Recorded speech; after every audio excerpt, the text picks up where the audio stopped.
Assalamualaikum warahmatullahi wabarakatuh. Waalaikumsalam warahmatullahi wabarakatuh. Bismillahirrahmanirrahim. Alhamdulillahi rabbil alamin. Wassalatu wassalamu ala asyrafil anbiya'i wal mursalin, imamil muttaqin, sayyidil ghurril muhajjalin, sayyidina wa maulana Muhammadin wa ala alihi wa ashabihil mujahidin at-tahirin, amma ba'du. Saudara-saudara kaum muslimin rahimakumullah. Di zaman Rasulullah sallallahu alaihi wasallam adalah seorang pemuda bernama Ikaf bin Khalid. Ia seorang pemuda yang ganteng, sehat, tidak impoten, suka bergaul dengan wanita, suka pesta, dan memang ia orang kaya. Ia selalu menunda-nunda perkawinan dengan berbagai alasan-alasan yang tidak syar'i. Sampailah keadaan Ikaf bin Khalid ini kepada baginda Nabi, sehingga ia dipanggil oleh baginda Nabi. Setelah sampai, ditanyalah Ikaf bin Khalid ini, "Hai Ikaf, saya ya Rasulullah. Kau sudah punya istri?" "Belum ya Rasulullah." "Juga tidak punya budak sahaya?" "Tidak ya Rasulullah." "Dan badanmu sehat?" "Sehat ya Rasulullah." "Kalau demikian," kata Rasul, "kau ini teman setan. Ada dua pilihan Ikaf. Engkau menjadi Nasrani dalam arti meninggalkan hidup perkawinan, atau kalau kau mau ikut golongan kami, kau harus mengikuti tata cara kehidupan kami. Dan salah satu tata cara kehidupan kami ialah melaksanakan perkawinan." Yang kemudian Ikaf bin Khalid ini oleh baginda Rasul dicarikan seorang gadis bernama Karimah binti Kulsum al-Humairi, dan kawinlah Ikaf bin Khalid ini. Dari riwayat singkat ini, saudara-saudara, Rasulullah sallallahu alaihi wasallam melihat bahwa kehidupan Ikaf bin Khalid ini adalah kehidupan yang lazimnya barangkali di zaman sekarang dinamakan kehidupan dari orang-orang yang gemar melakukan free sex, alias samenleven, alias hidup bersama tanpa melakukan pernikahan. Ia sehat, ia kaya, dan ia suka bergaul dengan wanita, sehingga gaya hidup yang sedemikian ini dikecam oleh Rasulullah sallallahu alaihi wasallam. Dua pilihan ditawarkan: menjadi pendeta Nasrani yang bebas dari ikatan perkawinan, atau kalau mau menjadi muslim, ikutlah cara hidup kami, kata Rasul. Dan di antara cara hidup kami adalah melakukan apa yang dinamakan dengan perkawinan. Sebagaimana yang kita maklum, manusia adalah makhluk berketurunan terus-menerus sebagai makhluk dua jenis, laki-laki dan perempuan. Keduanya jelas saling memerlukan, saling membutuhkan. Kita laki-laki perlu perempuan, perempuan juga perlu laki-laki. Walaupun perempuan pora-poranya lebih pintar daripada laki-laki. Biasanya laki-laki kalau sudah jatuh cinta paling kurang se-RW tahu itu. Sana bicara, kemari bicara. Perempuan lebih pandai menyimpan perasaannya. Nah, pada laki-laki diciptakan zat laki-laki yang dinamakan spermatozoa, dan pada perempuan terdapat indung telur yang dinamakan ovum. Kedua zat itu harus bertemu, dan untuk itu Allah Subhanahu wa ta'ala menciptakan kekuatan tarik-menarik antara laki-laki dan perempuan. Diciptakan laki-laki dalam biologis yang laki-laki, diciptakan perempuan dalam biologis yang perempuan. Lemah, gemulai, lembut, menarik, ayu, lemot, denok, geboy. Diciptakan magnet yang merupakan kekuatan tarik-menarik antara laki-laki dan perempuan. Dan bila ada persesuaian, maka akan terjadilah persatuan tubuh yang disebut koitus. Bila pada saat itu kebetulan terjadi pengeluaran ovum, maka kedua zat itu akan bertemu di dalam diri perempuan. Dan inilah yang dinamakan konsepsi, yakni permulaan pembinaan jasmaniah makhluk baru dalam rahim seorang perempuan. Inilah makna firman Allah dalam surah An-Nisa ayat pertama. A'udzubillahi minasyaitonir rajim. Ya ayyuhan nasu taqu rabbakumul ladzi khalaqakum min nafsin wahidah wa khalaqa minha zawjaha wa batha minhuma rijalan katsiran wa nisaa. Wahai manusia, bertakwalah kamu kepada Tuhanmu yang telah menciptakan kamu dari diri yang satu, kemudian diciptakan dari diri yang satu itu pasangannya, dan dari keduanya berkembang biaklah manusia menjadi bersuku-suku dan berbangsa-bangsa. Pada contoh lain, dari proses pembentukan jasmania makhluk manusia dalam rahim ini, Al-Baqarah 223 menjelaskan bahwa seorang laki-laki adalah seperti petani, seorang perempuan adalah seperti ladang. Petani adalah yang mencangkul sawah, menebarkan benih, sementara ladang adalah tempat bersemayam benih-benih itu, tempat dia tumbuh dan berkembang membawa manfaat bagi kehidupan ini. Dengan bahasa yang indah, Quran mengatakan, nisa'ukum harthul lakum fa'tu harthakum anna syi'tum. Istri-istrimu adalah laksana sawah ladang bagimu, maka cangkulah, datangilah sawah ladangmu menurut cara yang kamu suka.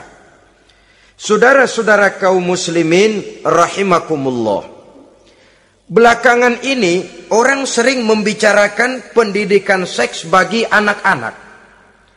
Menurut pendapat saya, walaupun itu diperlukan, tapi tidak harus dilakukan secara menggebu, dan masih banyak hal-hal mendesak lainnya yang lebih perlu dibicarakan ketimbang bagaimana memberikan pendidikan seks kepada anak-anak kecil. Barangkali yang memerlukan, yang sering bertanya tentang seks cuma terbatas kepada anak-anak kecil di kota-kota besar, yang oleh perkembangan teknologi dan komunikasi, daya pikirnya memang sudah sedemikian maju. Tapi berapa ribu jumlah anak-anak kecil yang semacam itu? Selebihnya puluhan juta anak-anak kecil yang tinggal di daerah-daerah terpencil, di provinsi-provinsi lain, di luar keramaian, yang sama sekali belum perlu untuk hal-hal yang semacam itu. Haruskah cuma untuk membela yang 1.000 atau 2.000 orang ini saja, lalu kita mengabaikan yang puluhan juta adanya? Kita masih harus membicarakan bagaimana kurikulum pendidikan yang mapan. Kita harus membicarakan bagaimana sistem pendidikan yang memadai. Saudara-saudara, Quran sendiri harus kita katakan berbicara soal seks, tapi gaya bahasanya sopan. Ajaran yang terkandung di dalamnya luhur, tidak terbuka belak-belakan. Saya khawatir disalahgunakan nantinya. Maklum ya, yang namanya anak-anak, sifat yang menonjol pada dirinya itu adalah hubbut taklid, senang meniru. Apa yang dia lihat, apa yang dia baca, apa yang dia tonton, biasanya ingin dia terjemahkan dalam kehidupannya. Kadang-kadang kalau habis baca komik Superman, dia kepengen jadi Superman. Itu anak kecil. Habis baca buku si buta dari gua hantu misalnya, pengen jadi si buta dari gua hantu, nyari kayu bikin tongkat. Biasa, itu watak yang namanya hubbut taklid. Sekarang kalau kepada anak-anak semacam itu sudah diberikan pendidikan seks, saya khawatir. Kadang-kadang tidak dididik saja sudah lancar kok. Apalagi kalau sampai dilakukan pendidikan, khawatir disalahgunakan. Saya katakan tadi, Quran juga misalnya Al-Baqarah 223 ini bicara soal seks, tapi sudah lihat gaya bahasanya. Nisa'ukum harsul lakum fa'tu harthakum anna syi'tum. Istrimu adalah sawah ladangmu, cangkulah sawah ladangmu menurut cara yang kamu suka. Mau cangkul sambil mundur juga boleh.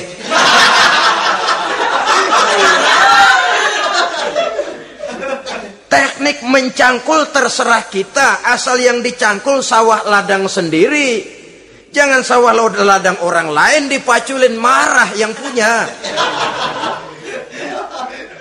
Kita lihat di sini betapa dalam gaya bahasa yang sopan Al-Quran berbicara soal ini. Saudara-saudara kaum muslimin rahimakumullah. Kesenangan melakukan hubungan seksual digerakkan oleh satu energi, oleh satu kekuatan dalam diri manusia yang dinamakan insting seksual atau libido. Dan libido merupakan energi yang terbesar dalam tubuh manusia. Ini harus disalurkan. Sebab kalau tidak, bahaya. Saudara tahu bahaya itu lebih bahaya dari yang bahaya. Pakai tasdid dia, bahaya. Insting seksual apabila tidak disalurkan bisa menimbulkan berbagai macam gejala-gejala yang bisa mengganggu kesehatan diri atau mengganggu lingkungan. Nah, Islam tahu itu. Islam pun tidak ingin menghilangkan nafsu. Islam memberikan legitimasi penyaluran libido, penyaluran insting seksual melalui pintu yang disebut nikah. Dengan demikian, nikah merupakan pintu legitimasi untuk manusia di dalam ia menyalurkan insting seksualnya atau libidonya atau kecenderungan untuk melakukan hubungan seksual. Tetapi saudara-saudara, oleh karena yang dinamakan nikah tidak cuma berisi hubungan seksual, tapi juga berisi tanggung jawab dan kewajiban, berisi hak dan pengertian, berisi ketenangan dan sebagainya, maka orang pada umumnya biasanya ingin mencari resiko yang lebih ringan. Hubungan seksnya mau, nikahnya ogah. Sebab apa? Karena nikah itu tidak cuma merupakan hubungan seksual saja. Ya, ia harus berisi tanggung jawab. Ya, ia berisi hak dan kewajiban. Ya, ia berisi pengertian.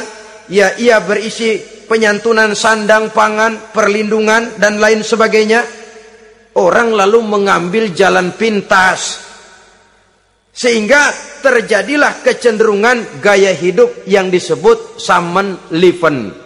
Yang berangkat dari free love untuk kemudian mengarah kepada free sex.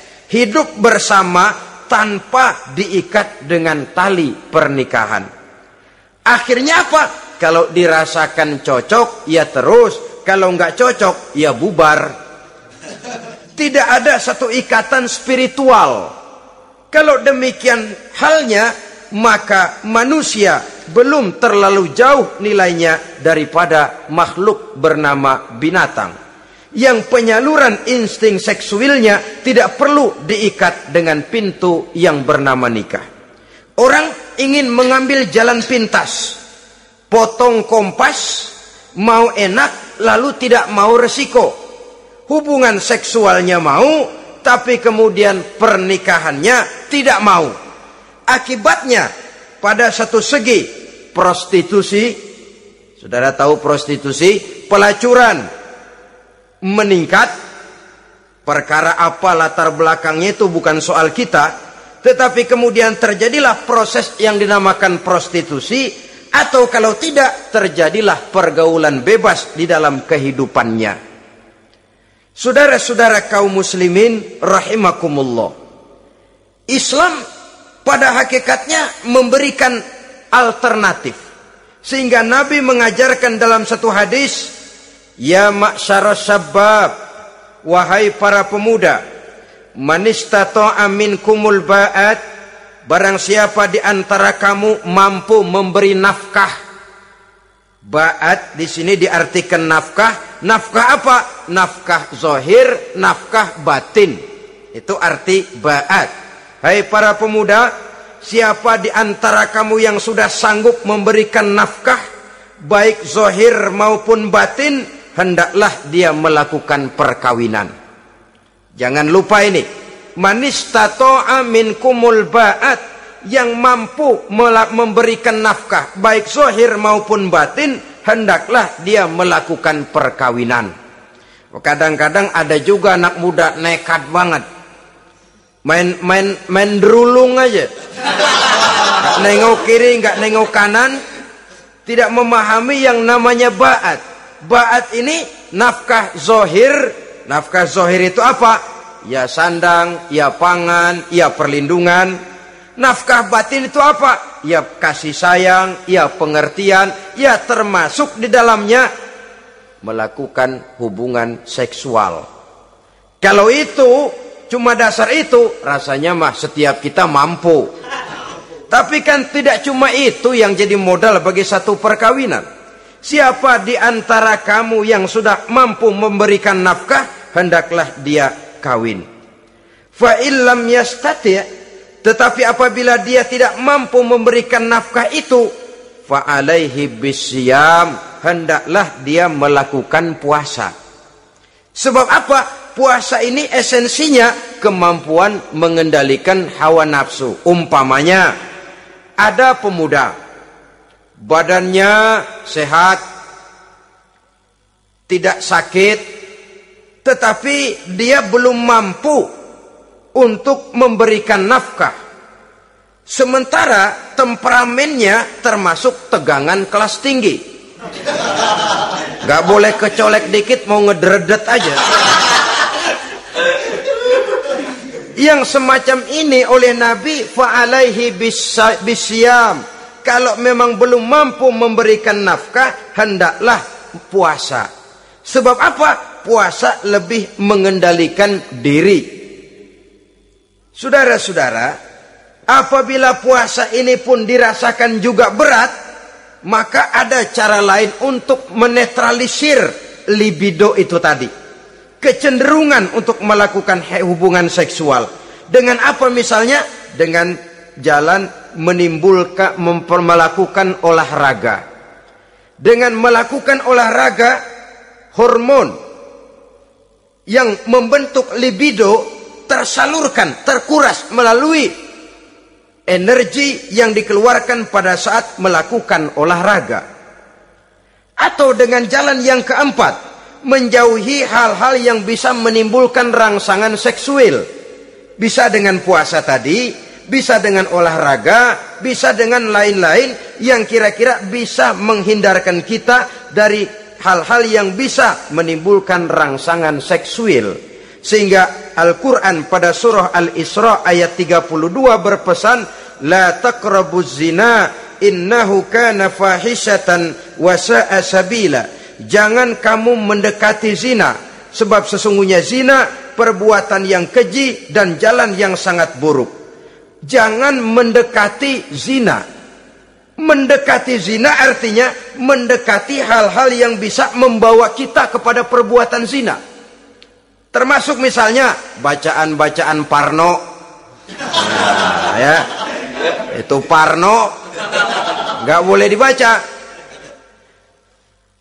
Blue film, ngintip, nah ini juga penyakit ini.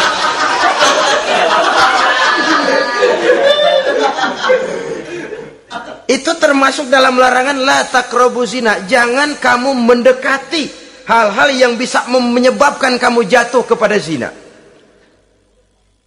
Kalau itu didekati, besar kemungkinan kita akan terperosok ke dalamnya. Sehingga pepatah bilang, kalau takut jatuh ke sungai, jangan main di pinggir sungai. Kalau takut ombak, jangan berumah di tepi pantai. Kalau takut jatuh kepada zina, jangan mendekati hal-hal yang bisa membawa kita kepada perzinaan.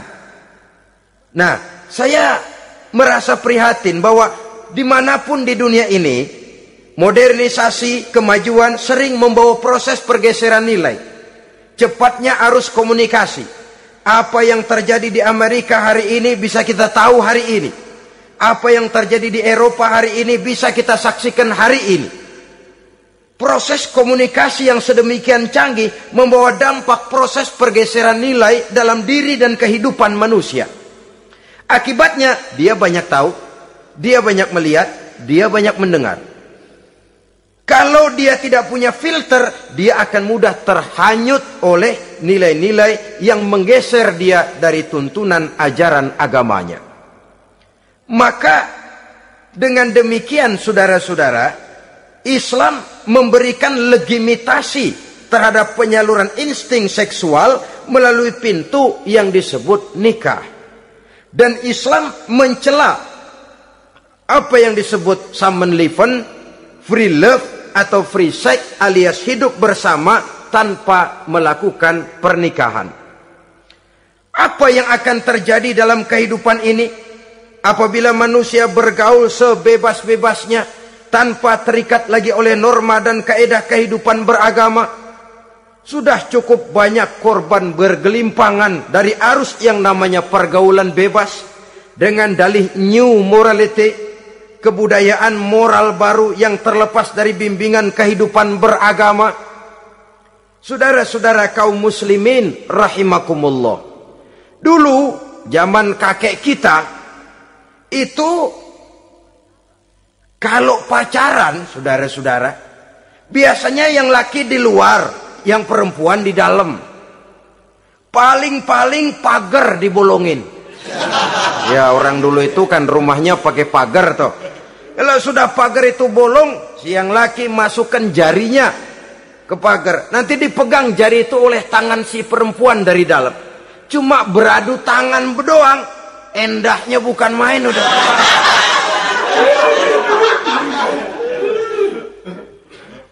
Sekarang saudara-saudara, saya lihat kayak orang beli sepatu. Orang beli sepatu curang banget. Beli mah belum tentu jadi, nyedengin hayo aja.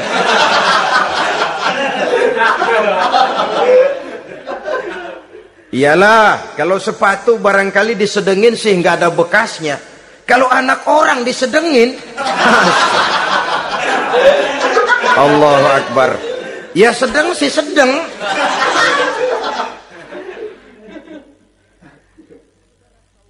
Saudara-saudara kaum muslimin rahimakumullah. Terhadap pintu legitimasi ini pun kalau manusia sudah sanggup melakukan ba'at, baik nafkah zahir maupun nafkah batin. Kalau itu tidak bisa dia lakukan, hendaklah dia menjaga diri dari hal-hal yang bisa menjerumuskan dia ke tempat zina. Bisa dengan puasa, bisa dengan memperbanyak olahraga, bisa dengan menggiatkan belajar, study club, diskusi.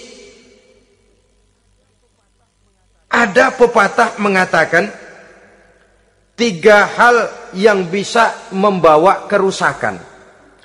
3 kosong. Kosong iman, kosong kantong, kosong perut. 3 kosong ini yang sering membawa kerusakan dalam diri manusia. Pertama, kosong iman. Yang kedua, kosong kantong. Yang ketiga, kosong perut. Ketiga kosong ini kalau sampai kumpul pada diri kita 3-0, berapa yang ngubernya? Sering kalah kita. Kosong iman, kosong kantong, kosong perut. Maka motif dari berbagai macam kejahatan umumnya karena 3 kosong ini.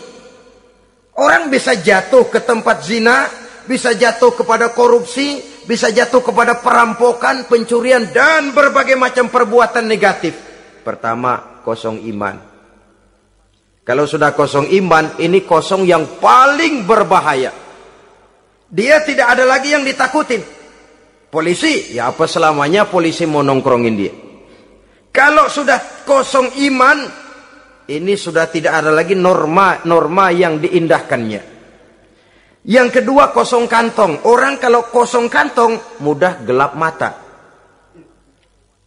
Bawaannya udah was-was mulu uring-uringan. Kosong kantong. Yang ketiga, kosong perut. Kosong perut ini lapar, kemiskinan maksudnya, bisa membuat orang jadi jahat, bisa membuat orang menjadi pelacur, bisa membuat orang jadi koruptor, bisa membuat orang jadi penjahat. Itu motifnya karena kosong perut. Dari 3 kosong ini yang paling berbahaya sesungguhnya kalau orang sudah mengalami kosong iman. Perut kosong, kantong kosong, tapi iman penuh, masih ada rem. Ya. Kantong kosong, perut kosong, iman kosong juga, jebol, bablas sudah. Tidak ada rem lagi dalam kehidupannya. Hampir segala macam motif kejahatan yang terjadi di pentas dunia ini umumnya karena 3 kosong ini tadi. Karena kosong iman. Sekarang ini kan pergaulan bebas bukan semata-mata karena orang lapar, bukan karena orang perlu uang, tapi kadang-kadang ada karena memperturutkan hawa nafsu. Kalau sudah ke sana, kosong apa itu? Kosong iman. Ada tante-tante girang, ada om-om senang, ada macam-macam lah. Kurang duitkah mereka? Cukup. Laparkah mereka? Kenyang. Apa yang kosong? Kantong penuh, perut penuh, iman yang kosong. Maka terjadilah proses yang namanya penyimpangan seksual dari pintu legitimasi yang sudah diberikan oleh agama tadi. Kadang-kadang iman juga tertekan karena perut, persoalan ekonomi, atau karena memang kosong daripada kesibukan-kesibukan lain. Kosong kantong, motivasi ekonomi, ini seluruhnya bisa menjadi motivasi utama dari terjadinya berbagai macam penyimpangan. Karenanya Islam memberikan pintu legitimasi lewat jalan yang disebut nikah. Sehingga Nabi mengajarkan, hai para pemuda, siapa di antara kamu yang sudah mampu memberikan nafkah baik zahir maupun batin, hendaklah dia melakukan perkawinan. Sebab sesungguhnya perkawinan lebih memelihara pandangan, lebih memelihara kehormatan diri. Dari segi pandangan lebih terpelihara, dari segi kehormatan diri juga lebih terpelihara. Diberikan legitimasi lewat pintu yang halal bernama nikah. Kalau sudah didapat dengan cara yang halal, menikmatinya pun enak. Tetapi sesuatu yang didapat dengan jalan haram, menikmatinya pun gak enak, saudara-saudara. Celingak-celinguk. Contoh yang paling dekat, kucing aja kucing. Kucing ya, kalau memang ikan boleh nyolong dia curi di dapur ikan itu. Makannya gak tenang dia. Matanya selata plotot. Ada kaleng jatuh, lari kencang bener dia. Rupanya kucing sendiri tahu kalau yang dia makan itu barang curian. Tapi kalau ikan kita yang kasih tuh ikan, kucing geledek bunyi, anteng aja dia. Kenapa? Dia tahu benar ikan yang dia makan itu ikan yang didapat dari pemberian orang, resmi, formal, sah. Begitu juga hubungan seksual ini. Kalau resmi diikat dengan tali pernikahan, orang tenang-tenang saja. Hah? Tenang, aman, ayem, tentram. Tapi kalau yang nyolong-nyolong, lihatin dah. Segera dibopun pisang. Mana nyamuk gede-gede banget. Gerusak, gerusuk.